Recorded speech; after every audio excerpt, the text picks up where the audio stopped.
Morning Dish. He's the hardest working man in show business. His band's music takes you into the midnight hours. And when you wake up, his voice is back on your radio alarm clock.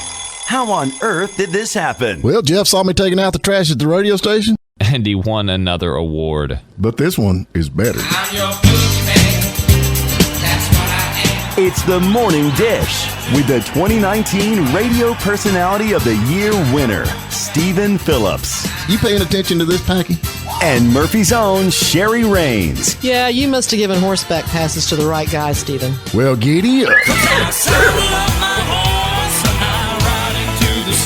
And Packy Smith's Shetland pony is right alongside. You guys know these demo tapes don't just edit themselves together, right? Well, all right. 3 cheers for Stephen Phillips. Y'all need to help Stephen Phillips out over there. Out the door and off the radio. Here's Stephen Phillips. All righty, folks, we're back with you, and we have got a young man that has been inducted into the Louisiana Music Hall of Fame twice. You can't get no better than that. Once didn't take hold, they gave him twice on there, and he's got a brand new single coming out here in a couple of days. Chase Tyler, how are you, sir? I'm doing good, brother. How are y'all? Well, yeah, we're doing good. How in the world do you get inducted into the Hall of Fame twice? Man, if you let me know, I would love to know. Honestly, I have no idea how that happened. All I do is put out music. I sing songs. I do shows, and sometimes it works out. Sometimes it doesn't, but I think in this case it definitely worked out for me anyway. Man, I do the same thing, and all I do is end up in jail after Friday night, so I don't know. That's pretty impressive, but anyway. So you've got a new... It's a lot of fun. Now, you're going to have to tell me about this Garth Kind of Night. You got a brand new single coming out called Garth Kind of Night. Now, I can take that both ways. So what exactly is a Garth Kind of Night, man? Listen, it's very simple. It's exactly like what it sounds. So I grew up, I was a child of the 90s, and I came up in that era where Garth Brooks was king, right, along with George Strait and then the other ones. But I honestly, man, my very first time that I knew that I wanted to be a singer, my very first memory of me wanting to be a performer on stage, right, was when I saw Garth Brooks play in Central Park, right, in New York. And I remember that concert, and I watched it on TV, and I was mesmerized. And that was my very first memory of, man, I want to do that. That is amazing. That's what I want to do. So it's kind of an homage to him, honestly, in the way that I grew up loving his music and his songs. And my wife told me one day, she's like, Garth has so many song titles, you can make a full song out of just his song titles. Right. So that's what we did. I sat down, and my drummer and myself, we wrote it up in about an hour, and came up with a Garth Kind of Night, and I think it's pretty great. Well, I don't know if you remember because I grew up, before that era and kind of got to the Garth era. But at that point, when he was so big, because he actually put on a rock concert. He went backwards about it than everybody else. He put on a rock concert. Absolutely.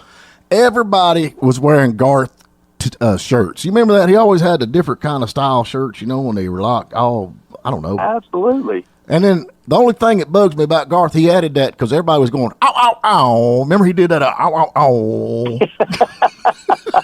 Of course. And everybody was going, signature move. Ow, ow, ow. And I'm like, good Lord. But that's funny because it's true. Yeah, it's true. There ain't no doubt about it. But yeah, he put on a rock concert. Started it. Yeah, ain't no doubt. But anyway. Well, he was really one of the first ones that came out, with smashing the guitars, and I know Chris Ledoux. He kind of imitated him a little bit. He imitated Chris Ledoux a lot. Yeah, a lot. Yeah, and I think right. Garth was the first one to take it to that level, yeah, to where you're playing to 1 million people and doing the same show. Yeah. And I respected the hell out of that. But you know what, though, the thing that they say, a lot of people don't think about, they're like, that's really Chris Ledoux fans, which I'm a big Chris Ledoux fan. They're like, well, he copied Chris Ledoux and blah, blah, blah, and he did his same show. But in return, in that one song that he talked about where he's listening to a wore-out tape of Chris Ledoux, did Chris Ledoux a huge favor because all the people that didn't know who he was actually went and say, all right, who is Chris Ledoux? And then, so that, that of course, Chris passed away. We hate that, but that kind of brought him up, right? Into the main. Listen, I learned about Chris Ledoux through that song. Yeah. That is exactly what you just said. I learned about Chris Ledoux through that song, and then I became a fan of him. I had no idea. I had no idea. Yep. Yeah. So that's kind of where it goes. So, but anyway, but now you got more than just one song out there. I mean, obviously, you've been entered. So, if these, what else you got? How does people get up with you? Where do they look for you? And where are you going to be? What you got going on? Sure, yeah. The best way is to, we have all of our social media accounts, all of the Facebook, the Snapchat, the Twitter, everything that you need.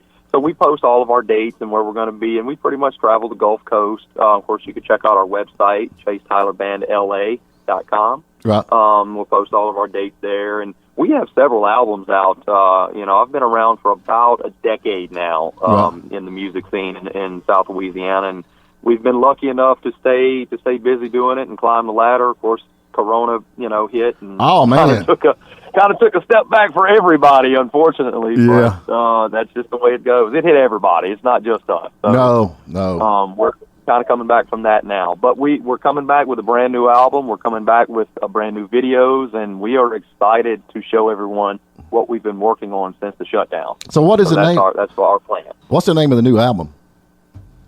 I cannot tell you. Oh, I can't man. tell you. I know you want to know. Come on. It's a secret because it's going to be a throwback to 90s stuff that we come up with. Right. And the entire album is honestly, it's not finished yet. We're still in the studio, actually going in the studio tomorrow to finish the second cut off of the album. But we have all the songs. They're finished. They're ready. We just have to finish recording them, and we're ready to give it out to everybody. But it's going to be a little top secret. I got to say something for everyone to go check it out. There you go. So now, where are you recording? Are you in Nashville or where? I'm not. We go back and forth to Nashville from time to time and do some recording, but I mostly record in Louisiana. There's a good friend of ours that has a studio. Right. I try to do my best to keep everything as localized as I possibly can. We go to Nashville when we have to, but for the most part, I use my musicians in my hometown studios and my people, and that's where I feel the most comfortable. Well, that's the thing about it, though. And nowadays with technology the way it is, you can do it as good as recording as they do in Nashville in your basement anymore if you've got the right equipment. It's crazy. Absolutely. It's all done on computers and the digital age, and it is. You're exactly right. You don't have to go to Nashville anymore to make a great album. Well, that's like some of the stuff we do. I just, I just kind of give them an idea, and I just email it. Barney Robertson, I don't know if you know Barney or not, but anyway, he was Waylon Jennings' keyboard player. And I use him because I like his style, but I just email it to him, and he emails it back, and ain't nothing to all that. And he knows. Yeah. That's how it works. Mm-hmm. Yeah, it's technology. A long, long time ago when, Hank Sr. and those guys were running around, they'd gather around the can and all record at one time. Those days are over with, man. They just they don't happen much anymore, Mm-hmm. So anyway. Yeah. Well, man, we sure do appreciate you giving us a little bit of time. Get to talk to a big famous person that's been inducted into Louisiana, man. That's twice. Jeez. Louisiana. It's an honor, man. With the musicians that we have in Louisiana and the Gulf Coast period, it's truly an honor. It is. It just is. Now, the Louisiana Hayride, I'm sure you're familiar with that, right? Absolutely. Yeah. Absolutely. Know it well. Yeah, that's a big deal back in the day. But anyway, all right, give them your contact. My grandfather used to play on that. Well, let me tell you this before we go. This is crazy. And people are like, I don't believe this, but I'm telling you the fact of this thing. I had a buddy of mine, or my father's friend, anyway, Ernest Broughton, and he grew up in Louisiana and went to the Louisiana Hayride, and they had a song that they played called a boogie song. No words, just boogie song. Yeah. So him and this other guy got together, and they said, let's put some words to this boogie song. So they sat down there, and they put words to this boogie song. And all the old guys are saying, man, you can't do that. You can't put words to a boogie song. And they made fun of him and all that. So a couple of years passed by, and this is like in the 50s, I guess. I don't know what year it was. But anyway, Ernest was at work, and the guy that he was co-wrote the song with called him up and said, look, man, I got this guy here who wants to give us $500 for this song. And they'll give us $500 cash. Now, that's a lot of money back in the day. Absolutely. And he said, sell it. So they sold the song Lock, Stock, and Barrel.